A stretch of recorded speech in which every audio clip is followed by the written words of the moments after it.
What's up, player? How you doing? Huh? What's up? What's going on with you?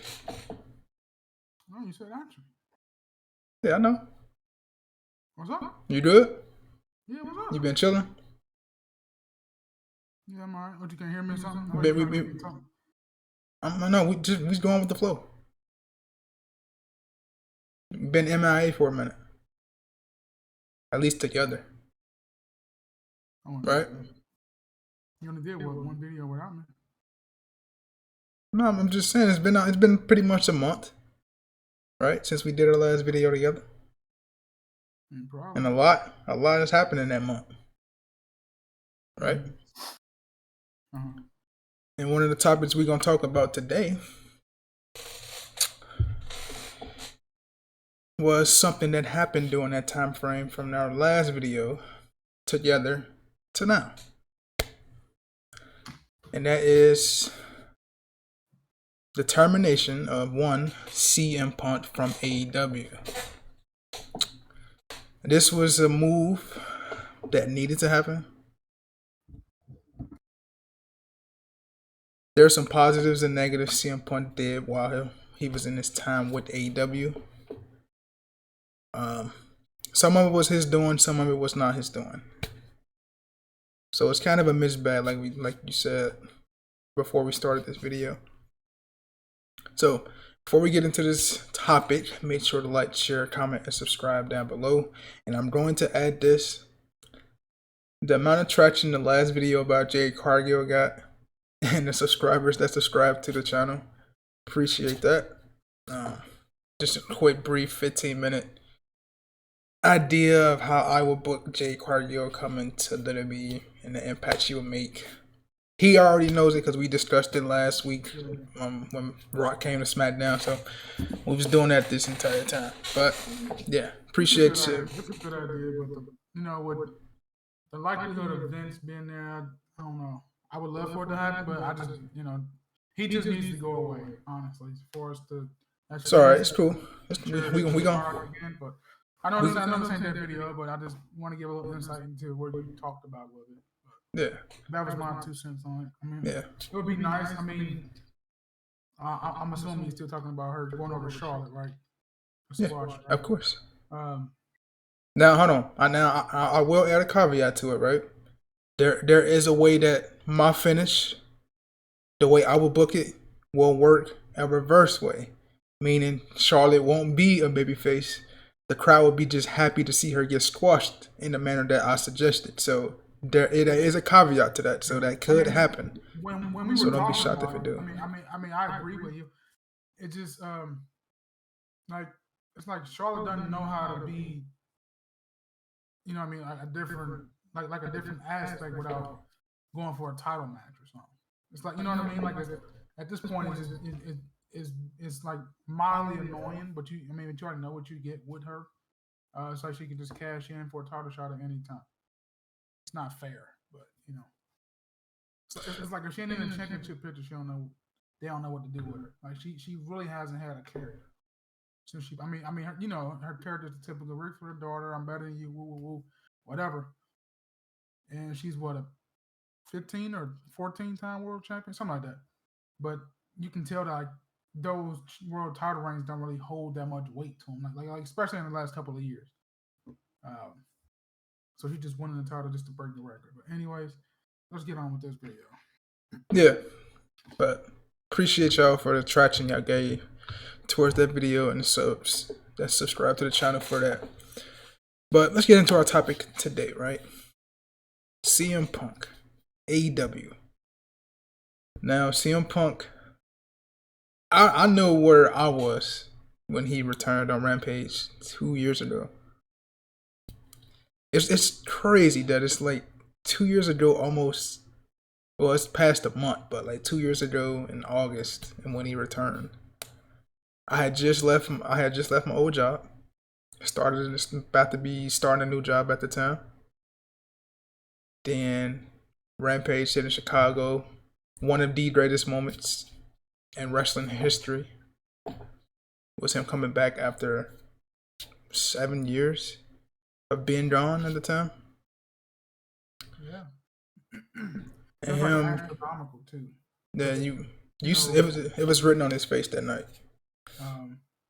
Because ever since he left the WWE in 2014, that's all people were talking about was when he gonna come back to at the time WWE, because that was the only show in town, and then you know 6 years or 5 years later we get AEW, all elite wrestling, and then the rumors keep picking up more and more and more, and then eventually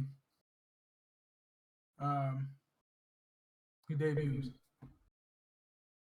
Fantastic. Yeah. I mean, one of the greatest moments of professional wrestling. So Yeah, that was a positive. So we gonna break this video open. We gonna go straight to the negatives, and we gonna finish it up with the positives, just to have a good vibe toward the end of the video. Cool with that? yeah, I'm cool with that. Okay. So immediately negative. We already know Brawl Out, 2022, All Out in Chicago. We were there at that show. Mm-hmm. We watched the show from the time CM Punk got there, doing the pre-show and stuff. I don't know if you probably still got the videos and stuff. I think the videos are on my old phone. Larry the dog running around and Yeah, like at the beginning of the show. Great atmosphere too, actually. Yeah, you had Larry running down to the ramp, all type of stuff. So it was the atmosphere there was cool. Pay per view was a great pay per view. Being there live, awesome. Everything was cool. Little did we know, after CM Punk beat John Moxley and MJF at the top of the stage, that we was on our way back to the hotel, that the real action was unfolding during the press conference, the media scrum. We didn't know that. We was heading back to the hotel at that time when they was doing all that. So what we listened to, was it good mic work?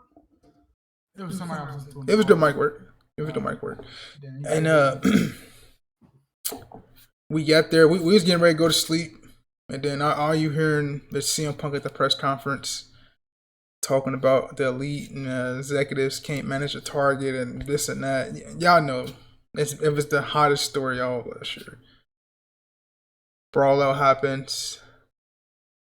The incident with Ace Steel, CM Punk, Nick Jackson, the bite on Kenny Omega, Larry getting hit or whatever.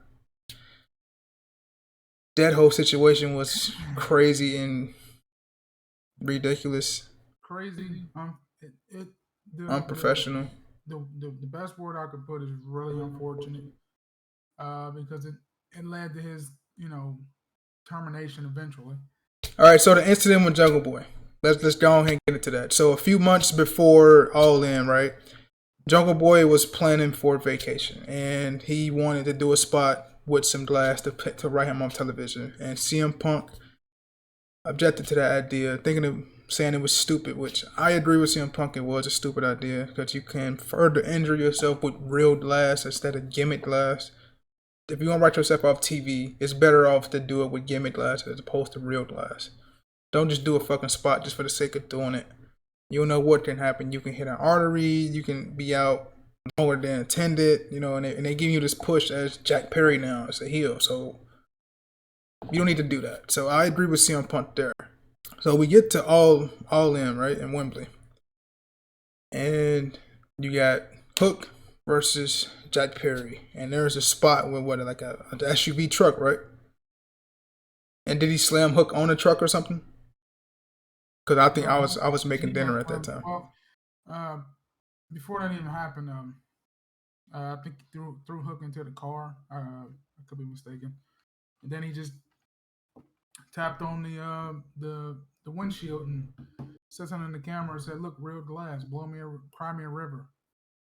And just that little comment was enough to, I guess, set off CM Punk, and they got backstage and Punk got in his face, and Jack Perry was trying to get heat,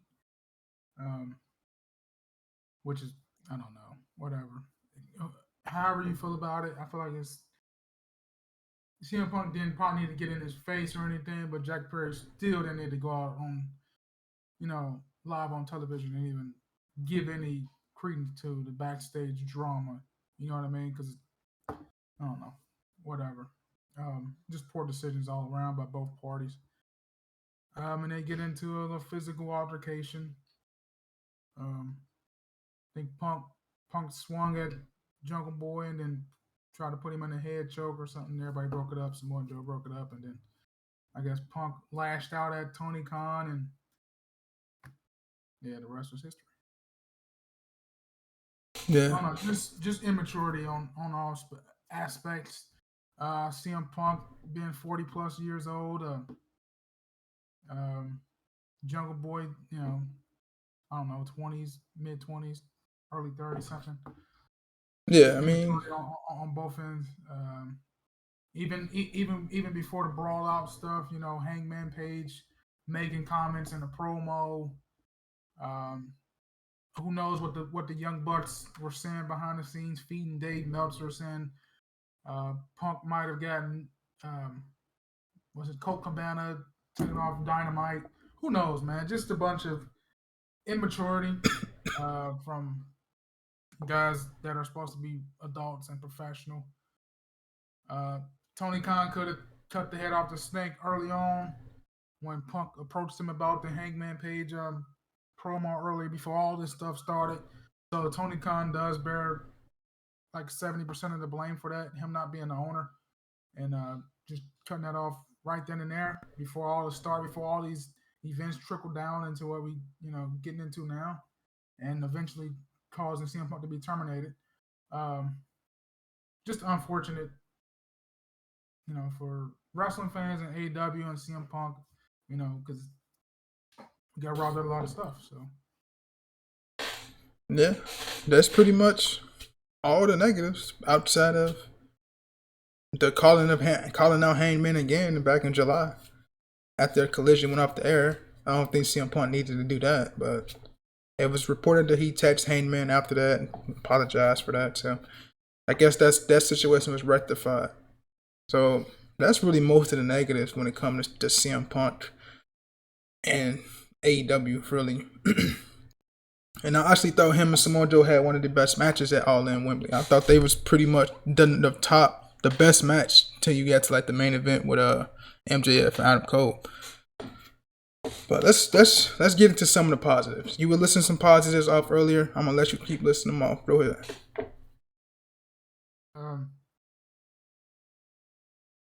well, we got a feud with him and Darby Allin, his first match. That was a pretty good match, pretty good return to pro wrestling. Then we got the Eddie Kingston program, the MJF program, even the Moxley program was okay. Um, trying to think what else. Ricky Starks up until you know his firing, and then Samoa Joe. So he really didn't do that much. You know what I mean? I thought the Hangman program was pretty good too, though. I think most everything CM Punk pretty much did there was top tier. Teaming up with FTR. He definitely was not the top guy, second A. Like He brought tons of eyes to that product, bro. I don't think Collision will be better off without him. Even now the ratings are going down and down more. Not just saying it's only because CM Punk is gone, but that's what most people probably tuned in to see CM Punk because they knew he was gonna be on Collision. I'm sorry, I don't know if I said Rampage, but Collision. And Collisions, the ratings are going down. Even Dynamite itself, the ratings are going down because there's nothing to keep fans' interest occupied. Yes, they put on great matches and great performances in the ring, but sometimes we did discuss this in a previous video, but like sometimes you really do need to get stories to keep people invested. Like just because you throw Kenny Omega versus um, Hangman Page on a Dynamite, for instance, doesn't mean I'm just gonna keep tuning in every week. There's got to be some kind of story to it. You know what I'm saying? Like you can have all the best performers in the world, but if you ain't just putting those stories together, not saying that they don't, but it's just they don't really have a lot of compelling stories outside maybe the world title.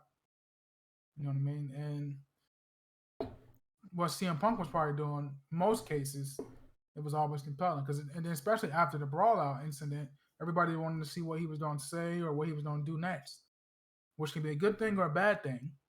Um, so yeah, I mean, it's just unfortunate all around.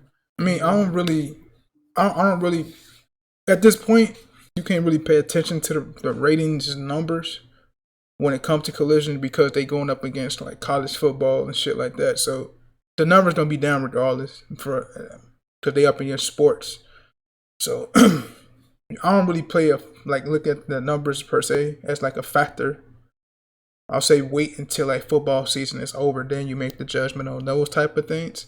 I mean, not disputing your fact, but a bad show is a bad show, a good show is a good show. And most people did probably want to see CM Punk on Collision. And there's been plenty of times on this channel where I said Collision has been the best product in terms of wrestling overall since it started back in June.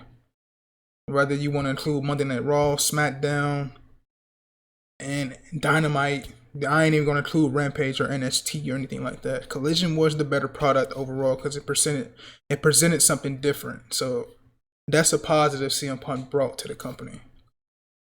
Another positive, as you said, you already listed his feud with MJF, the dog collar match, his feud with Eddie Kingston.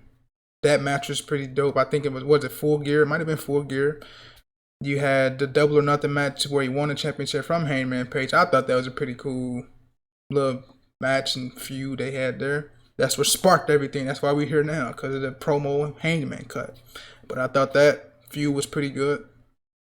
Him to win a championship and then get injured the next week. Downhill. But CM Punk brought a lot of great things to AEW. He brought in people. He brought in revenue, whether people want to believe it or not. He was a draw for that company. He had great programs with everybody he was involved with, whether it's FTR, who are his buddies, Ricky Starks, as you saw on his latter run at AEW with Collision, Samoa Joe, got the rivalry renewed from Ring of Honor. It was just some things that you wish didn't happen. Obviously, the brawl out situation, but all that stuff is not on CM Punk. It's on the EVPs as well, Matt and Nick. You know, not saying that they said it. Who knows? It's hearsay. We'll never know since they got the non-disclosure agreements. But those situations are unfortunate, and I think Tony Khan, he deserves like the brunt of the blame in most of these situations because he could have nipped everything in the bud. Like if this, you wouldn't see none of this shit going off in WWE. Vince McMahon ain't having it. None of this shit that AEW has going on, Vince ain't having it. So I think Tony Khan got to adapt that kind of trait, and when they keep and when they keep the main thing, and nip shit in the bud before it proceeds to something like this and a firing. But I don't think he has. I don't think he got that in him though. no, It's he don't. No. he's Everybody's different. probably still going to keep seeing these things out of AEW. It's not just with CM Punk. I mean, that was just the biggest, incident there. Um, you had the Sammy Guevara and Andrade had a little fisticuff. Um, who else? Guevara, Eddie Kingston. Versus Thunder Rosa. Yeah. It just little. They just can't get ahead without drama. You know what I'm saying? Like there is some aspect of truth to what CM Punk was saying. I guess it's just the way he went about doing it, putting it too much in the public eye.